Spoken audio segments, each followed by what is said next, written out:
Salut à tous et bienvenue pour cette nouvelle vidéo football. Aujourd'hui, direction l'Espagne où le Real Madrid traverse probablement la crise la plus explosive de ces dernières années. Entre les tensions dans le vestiaire, les attaques de Florentino Pérez contre les arbitres, les médias et Barcelone, les critiques contre Mbappé, le possible retour de José Mourinho et même le PSG qui rêve de Federico Valverde, l'ambiance est totalement électrique à Madrid.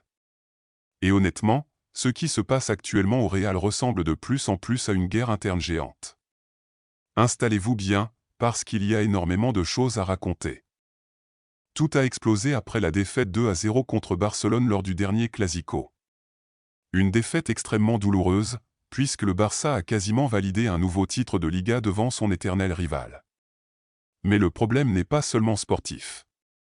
Selon plusieurs médias espagnols, le vestiaire du Real Madrid serait devenu très tendu ces dernières semaines. Le cas qui a le plus choqué concerne Federico Valverde et Aurélien Tchouaméni. Les deux joueurs auraient eu une altercation physique après un match, au point que le club aurait infligé des amendes internes aux deux milieux de terrain. Florentino Pérez a ensuite tenté de minimiser l'affaire en déclarant que ce genre de situation arrive chaque année dans les grands clubs. Mais il a surtout accusé les médias de faire fuiter les informations du vestiaire. Et cette phrase est importante, parce qu'elle montre une chose. Au Real Madrid, la direction pense désormais qu'il existe des personnes à l'intérieur du club qui alimentent volontairement la crise. Et au milieu de ce chaos, une voix très respectée a pris la parole, Toni Kroos. L'ancien milieu allemand a été extrêmement dur dans son podcast après le Clasico. Selon lui, 2 saisons consécutives sans grand trophée sont totalement inacceptables pour un club comme le Real Madrid. Mais surtout, Kroos parle d'une atmosphère négative généralisée dans tout le club. Il explique avoir ressenti une forme d'impuissance en regardant le match contre Barcelone. Et venant d'une légende comme Kroos, ce genre de déclaration fait énormément de bruit en Espagne. Car pendant des années, le Real Madrid donnait l'image d'un club invincible mentalement. Aujourd'hui, cette image semble complètement fissurée. Face aux critiques, Florentino Pérez a décidé de répondre. Et le moins qu'on puisse dire, c'est que sa conférence de presse a choqué toute l'Espagne. Le président madrilène a multiplié les déclarations très agressives. Il a affirmé qu'il existait une campagne contre lui. Il a déclaré qu'il ne quitterait pas le club malgré les critiques. Et surtout, il a lancé plusieurs phrases extrêmement fortes. À un moment, Pérez affirme même « Ceux qui pensent pouvoir me sortir du club devront me tirer dessus ». Une phrase qui a immédiatement fait le tour des réseaux sociaux. Mais ce n'est pas tout. Florentino Pérez s'en est aussi pris aux journalistes. L'une de ses remarques contre une journaliste du journal ABC a été jugée sexiste par plusieurs médias espagnols. Encore une fois, l'image du Real Madrid a été fortement touchée. Et ensuite, Florentino Pérez a littéralement déclaré la guerre au football espagnol. Selon plusieurs sources, le Real Madrid aurait envoyé un dossier de près de 500 pages contre l'arbitrage espagnol. Le club accuse les arbitres et la VAR d'avoir coûté jusqu'à 16 points cette saison. Pérez parle même d'une persécution organisée contre le Real Madrid. Dans sa conférence, il a aussi relancé l'affaire Negreira. Pour rappel, cette affaire concerne les paiements effectués par Barcelone à José María Enríquez Negreira, ancien vice-président du comité arbitral espagnol. Florentino Pérez estime que plusieurs titres auraient été volés au Real Madrid. Et évidemment, Barcelone n'a pas laissé passer ça. Le club catalan a annoncé que ses avocats étudiaient désormais les propos du président madrilène. Résultat. La guerre entre le Barça et le Real atteint un niveau encore plus explosif. Et au milieu de cette tempête, Kylian Mbappé se retrouve déjà sous énorme pression. Pourtant, statistiquement, le Français réalise des chiffres impressionnants.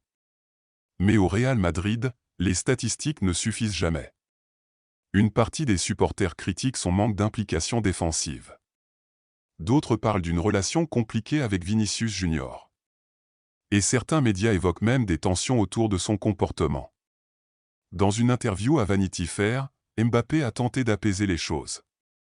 Il a déclaré que le Real Madrid reste le plus grand club du monde et qu'il est fier d'en faire partie. Mais malgré ces paroles, la pression continue d'augmenter autour de lui. Parce qu'au Real Madrid, une saison sans trophée transforme très vite les stars en cibles. Et pendant que Madrid traverse cette crise, le PSG surveille la situation. Selon la presse espagnole, Luis Campos aurait déjà contacté l'entourage de Federico Valverde. Paris aimerait profiter des tensions actuelles pour tenter un énorme coup cet été. Le problème, évidemment, c'est que Valverde est considéré comme l'un des joueurs les plus importants du Real Madrid. Son contrat court jusqu'en 2029 avec une clause gigantesque d'1 milliard d'euros. Mais certains médias estiment qu'en cas de vente, un montant entre 80 et 100 millions d'euros pourrait être envisagé. Et honnêtement, voir Valverde quitter Madrid dans ce contexte ne semble plus totalement impossible. Et ce n'est pas fini. José Mourinho se rapproche lui aussi du Real Madrid. Selon plusieurs informations, le Portugais aurait déjà imposé plusieurs conditions pour revenir au club. Et le premier conflit aurait déjà commencé. Mourinho ne voudrait pas travailler avec Antonio Pintus, le préparateur physique historique du Real. Pourquoi? Parce qu'il considère que la préparation physique actuelle serait liée aux nombreuses blessures observées cette saison. Mais de son côté, le Real Madrid considère Pintus comme quasiment intouchable. Résultat. Avant même son retour officiel, Mourinho est déjà en désaccord avec la direction. Et ça montre encore une fois à quel point le club traverse une période extrêmement instable. Aujourd'hui, le Real Madrid ressemble à un volcan prêt à exploser. Entre les tensions dans le vestiaire, la colère des supporters, les déclarations folles de Florentino Pérez, la guerre contre Barcelone, Mbappé déjà sous pression, et les rumeurs autour de Mourinho et Valverde. Le club vit probablement son moment le plus chaotique depuis très longtemps. Mais une chose est certaine. Au Real Madrid, les crises ne durent jamais sans conséquences. Et cet été pourrait complètement changer l'avenir du club. Alors dites-moi en commentaire. Selon vous, qui est le vrai responsable de cette crise au Real Madrid ?